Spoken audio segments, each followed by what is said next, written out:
आज हम लोग पढ़ेंगे कोशिका के बारे में। सेल, कोशिका का अध्ययन साइटोलॉजी में करते हैं। कोशिका के अध्ययन को साइटोलॉजी कहा जाता है और साइटोलॉजी के जनक, father of cytology, Robert Hooke, इन्होंने ही कोशिका को सबसे पहले खोजा था और कोशिका को खोजा था और कोशिका शब्द का, सेल शब्द का प्रयोग भी रॉबर्ट हुक ने किया। ये शब्द रॉबर्ट हुक ने दिया है। रॉबर्ट हुक ने जो कोशिका खोजी थी वो एक डेड सेल था, मृत कोशिका थी, क्योंकि उसमें जीव द्रव्य नहीं था। अभी जीव द्रव्य के बारे में पढ़ेंगे। जीव द्रव्य माइनस मतलब एब्सेंट। रॉबर्ट हुक ने जिस कोशिका को खोजा था उसमें जीव द्रव्य नहीं था। कोशिका के भाग, कोशिका में दो भाग होते हैं। पहला है जीव द्रव्य, दूसरा भाग, तीन भाग, रिक्तिका, और तीसरा भाग है कोशिका भित्ति। जीव द्रव्य, रिक्तिका, इसको अंग्रेजी में प्रोटोप्लाज्म कहते हैं। प्रोटोप्लाज्म जीव द्रव्य। जीव द्रव्य के दो भाग हैं, केंद्रक और कोशाद्रव्य। कोशिका की बात हो रही है। केंद्रक, अंग्रेजी में इसको न्यूक्लियस कहेंगे, और कोशाद्रव्य को साइटोप्लाज्म।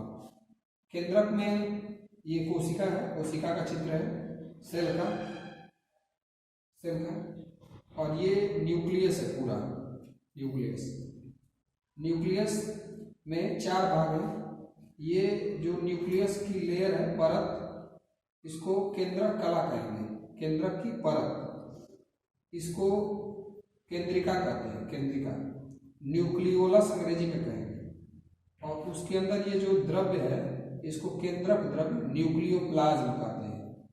तो तीन भाग हो गया, न्यूक्लियर मेम्ब्रेन केंद्रक कला, न्यूक्लियोलस केंद्रिका, केंद्रक द्रव्य, और इसके अंदर पाया जाता है गुणसूत्र, जिसको अंग्रेजी में क्रोमोसोम कहते हैं। गुणसूत्र में डीएनए होता है, आरएनए होता है, हिस्टोन प्रोटीन होता है, प्रोटीन। ये केंद्रक के बारे में है। जीव द्रव्य का पहला भाग है। जीव द्रव्य का दूसरा भाग साइटोप्लाज्म। ध्यान से समझना है। कोशिका में तीन भाग है, जीव द्रव्य, वित्तिका और कोशिका भित्ति। जीव द्रव्य के दो भाग हैं, न्यूक्लियस और साइटोप्लाज्म। न्यूक्लियस को हम लोगों ने यहाँ पढ़ा, उसके चार भाग हैं, न्यूक्लियर मेम्ब्रेन, न्यूक्लियोलस, न्यूक्लियोप्लाज्म, और न्यूक्लियस के अंदर क्रोमोसोम। केंद्रक के बाद इसका दूसरा भाग, जीव द्रव्य का दूसरा भाग साइटोप्लाज्म। इसके दो भाग हैं, कोशिका अंग, कोशिका के अंग, और दूसरा है साइटोसाल। साइटोसाल बड़ा महत्वपूर्ण है, अभी समझाया जाएगा। कोशिका के अंग में हरित लवक, chloroplast, mitochondria, ribosome, Golgi body, endoplasmic reticulum, तारक, सेंट्रोसोम, फ्लैजेला, सीलिया, लाइसोसोम और भी होते हैं। ये सब कोशिका के अंदर पाए जाने वाले कोशिका के अंग हैं।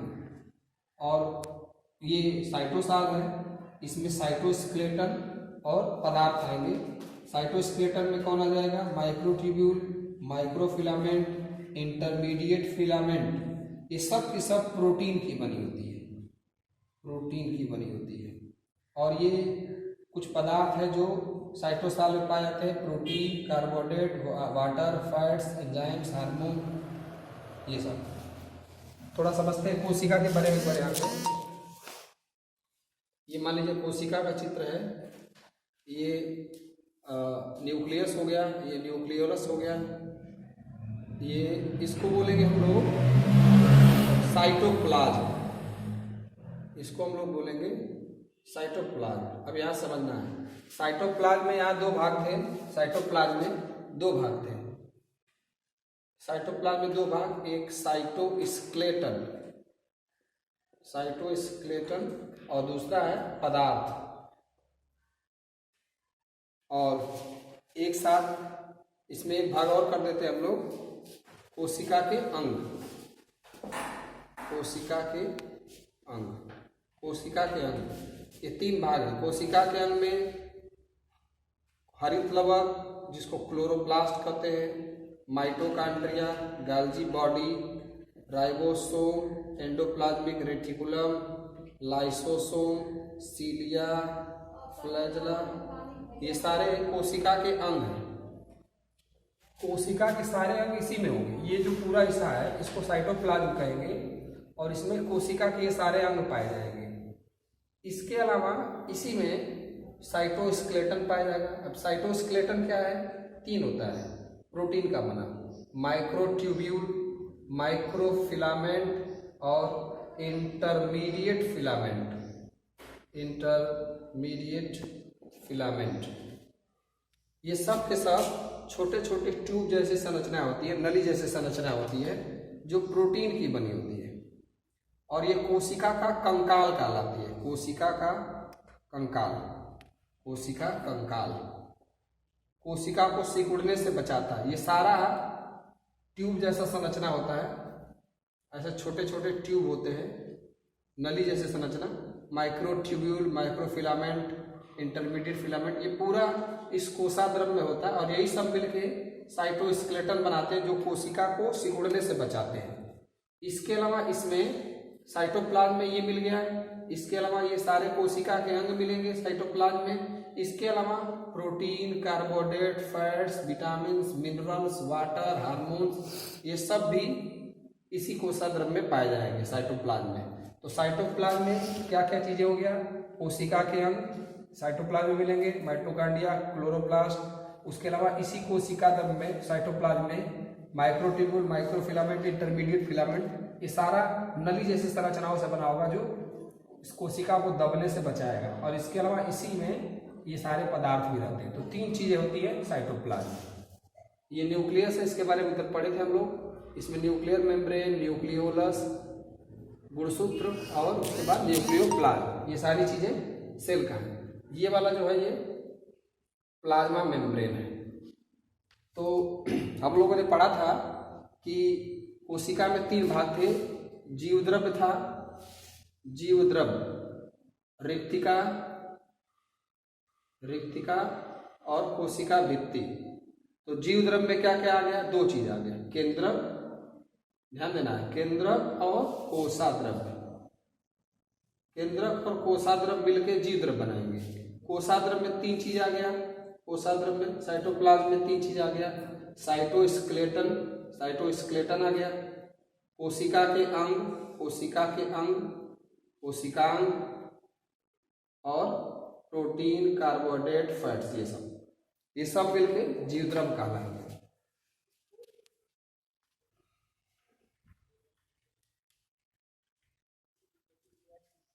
अब इसके बाद हम लोग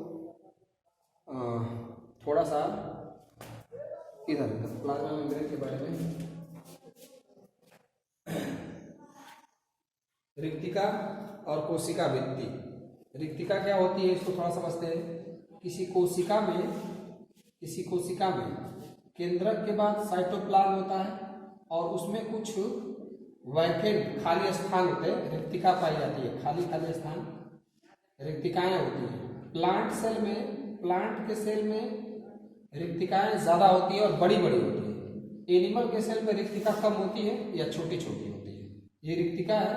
रिक्तिका के चारों तरफ ये जो लेयर है, परत है, उसको टोनोप्लास्ट कहते हैं। ये पूछा जाता है, रिक्तिका के चारों तरफ की जो लेयर है उसको टोनोप्लास्ट कहते हैं। और रिक्तिका के अंदर जो खाली स्थान है उसको सेल सैक कहते हैं, सेल सैक, कोशारस। इसके अंदर बहुत सारे पदार्थ, सेल सैक के अंदर बहुत सारे पदार्थ एकत्रित रहते हैं, जिसमें प्रोटीन, विटामिन्स, मिनरल्स, ये सब इसके अंदर पाया जाता है रिक्तिका के अंदर, जिसको सेल सैक कहते हैं।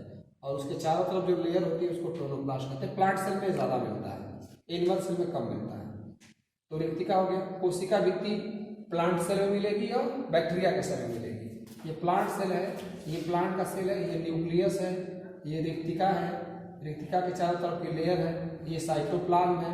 साइटोप्लाज्म को जो घेरता है, ये घेर रहा है, उसको प्लाज्मा मेम्ब्रेन कहते हैं। साइटोप्लाज्म को जो भी लेयर घेरेगी, परत, उसको प्लाज्मा मेम्ब्रेन कहेंगे। साइटोप्लाज्म के चारों तरफ होगा, उसको प्लाज्मा मेम्ब्रेन कहेंगे। और उसके बाद प्लांट में प्लाज्मा मेम्ब्रेन के बाद एक और परत होती है जिसको सेल वॉल कहते हैं। ये सिर्फ प्लांट सेल में मिलेगा सेल वॉल, और बैक्टीरिया के सेल में मिलेगा। एनिमल सेल में सेल वॉल नहीं मिलेगा। सेल वॉल प्लांट के सेल में सेल वॉल सेलुलोज की बनी हुई है। सेलुलोज एक कार्बोहाइड्रेट है। एनिमल के सेल में न्यूक्लियस होगा, साइटोप्लाज्म होगा और सिर्फ उसके चारों तरफ प्लाज्मा मेम्ब्रेन होगा और कुछ नहीं होगा। बैक्टीरिया के सेल में, जीवाणु की कोशिका में न्यूक्लियस नहीं होता है, ये साइटोप्लाज्म है। ये साइटोप्लाज्म को हमेशा कौन घेरेगा? Plasma membrane. प्लाज्मा मेम्ब्रेन के बाद क्या होगी? सेल वॉल होगी। और बैक्टीरिया में सेल वॉल के बाद भी एक परत होती है जिसको कैप्सूल कहते हैं। कैप्सूल या एक और नाम होता है slime layer. Slime layer. Bacteria में न्यूक्लियस एब्सेंट होता है, पूर्ण विकसित न्यूक्लियस नहीं होता है। न्यूक्लियस के चारों तरफ जो साइटोप्लाज्म है वो रहता है। प्लाज्मा मेम्ब्रेन होगी, उसके बाद सेल वॉल होगी और सबसे बाहर होता है कैप्सूल या स्लाइम लेयर। ये सिर्फ बैक्टीरिया में होता है। बैक्टीरिया को अलग से पढ़ना भी है। तो कुल मिला के 3 तरह के सेल, सब में कॉमन क्या है? प्लाज्मा मेम्ब्रेन सब में होगा साइटोप्लाज्म के चारों तरफ। प्लाज्मा मेम्ब्रेन किसका बना होता है? प्रोटीन का और लिपिड का। मेनली लिपिड्स का, लिपिड वसा सब पढ़ेंगे हम लोग। फास्फोलिपिड का बना होता है। सबसे इंपॉर्टेंट बात क्या है? जो ये प्लाज्मा मेम्ब्रेन है, प्लाज्मा मेम्ब्रेन, इस पे छोटे छोटे चैनल होते हैं। चैनल्स होते हैं और इसी चैनल से होके पदार्थ अंदर कोशिका के अंदर जा सकता है या कोई पदार्थ कोशिका से बाहर आ सकता है। तो चैनल्स हायर क्लास में पढ़ना रहता है। चैनल्स से होके कोई पदार्थ सेल के अंदर जाएगा या सेल से बाहर चला जाएगा। साइटोस्केलेटन में 3 चीजें थी, माइक्रोट्यूबुल, माइक्रोफिलामेंट और इंटरमीडिएट फिलामेंट। ये सब पढ़ लिए। अब जीव द्रव क्या है? जीव द्रव के बारे में थोड़ा सा जान लें। अभी हम लोगों ने पढ़ा था जीव द्रव में क्या क्या मिलेगा? न्यूक्लियस और साइटोप्लाज्म मिलके ही जीव द्रव कहलाते हैं। किसी सेल में न्यूक्लियस और साइटोप्लाज्म अगर नहीं है, यानी जीव द्रव नहीं है, तो फिर सेल डेड सेल हो जाएगा। बिना जीव द्रव के कोई भी सेल जीवित नहीं हो सकता है। रॉबर्ट हुक ने जिस कोशिका को खोजा था, उस कोशिका में जीव द्रव नहीं था, इसलिए ये अंदर का न्यूक्लियस और साइटोप्लाज्म उसमें से नष्ट हो गया था और सेल एकदम सिकुड़ गया था, इसलिए वो डेड सेल था। तो जीव द्रव से ही जीवन बनता है। अगर कोई कोशिका जीवित है तो सिर्फ जीव द्रव अगर उसमें उपस्थित होगा तभी जीवित होगा। जीव द्रव अगर एब्सेंट है उसमें से, जीव द्रव मतलब न्यूक्लियस और साइटोप्लाज्म, वो सब अगर एब्सेंट है तो फिर जीव द्रव नहीं है तो सेल डेड हो जाएगा। इसको खोया था डुजार्डिन ने, वैज्ञानिक का नाम है ये। और जीव द्रव को अंग्रेजी में कहते हैं प्रोटोप्लाज्म। प्रोटोप्लाज्म जीव द्रव का ये नाम दिया था परकिंजे ने। और हक्सले ने बताया था कि जीव द्रव से ही कोशिका जीवित होती है और कोशिका से संसार के सभी जीव जीवित होते हैं। तो कहीं न कहीं जीवन का भौतिक आधार जीव द्रव को कहा था। अगर जीव द्रव है तो कोशिका जीवित है और कोशिका से सजीव जीवित है। तो जीव द्रव से ही जीवन बना है। इसके लिए हक्सले ने बोला था फिजिकल बेसिस ऑफ लाइफ, जीवन का भौतिक आधार। अब थोड़ा सा एक चीज और जान लेते हैं।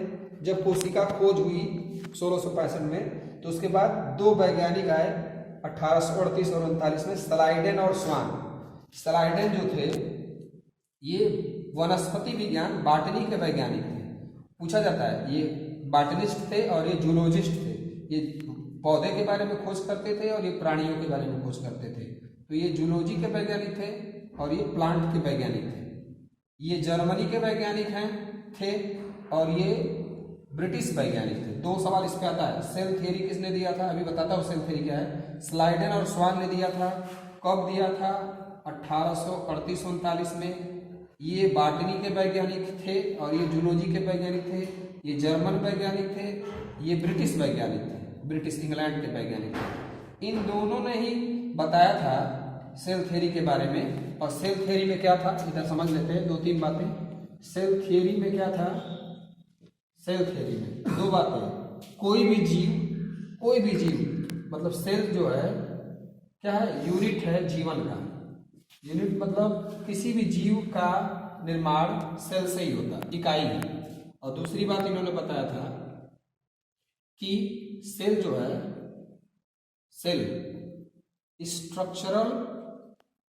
स्ट्रक्चरल एंड फंक्शनल यूनिट होता है। स्ट्रक्चरल और फंक्शनल यूनिट का मतलब क्या है कि शरीर की संरचना और कार्य दोनों का संबंध सेल से होता है।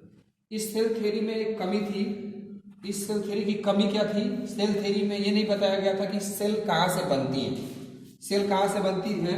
तो इसके लिए एक वैज्ञानिक है रुडोल्फ विर्को।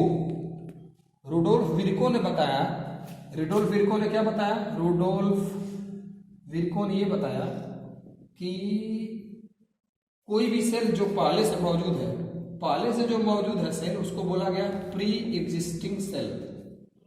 जो कोशिका अगर शरीर में पहले से मौजूद है, उस कोशिका को बोला गया पहले से मौजूद कोशिका।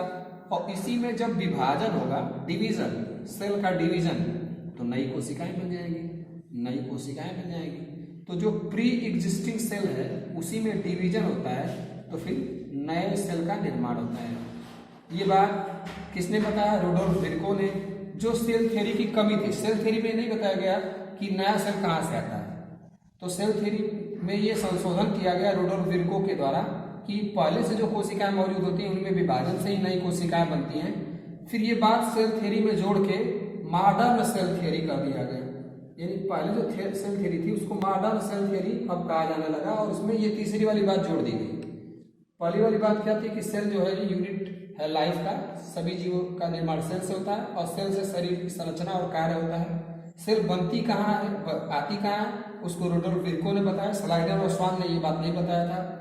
तो रुडोल्फ विर्को ने बताया कि पहले से जो कोशिकाएं मौजूद है उनमें विभाजन से नई सेल बनती है। तो इसके लिए एक वर्ड यूज किया जाता है आमनिस, लैटिन भाषा में आमनिस सेल्यूला ए सेल्यूलर, ये लैटिन भाषा में है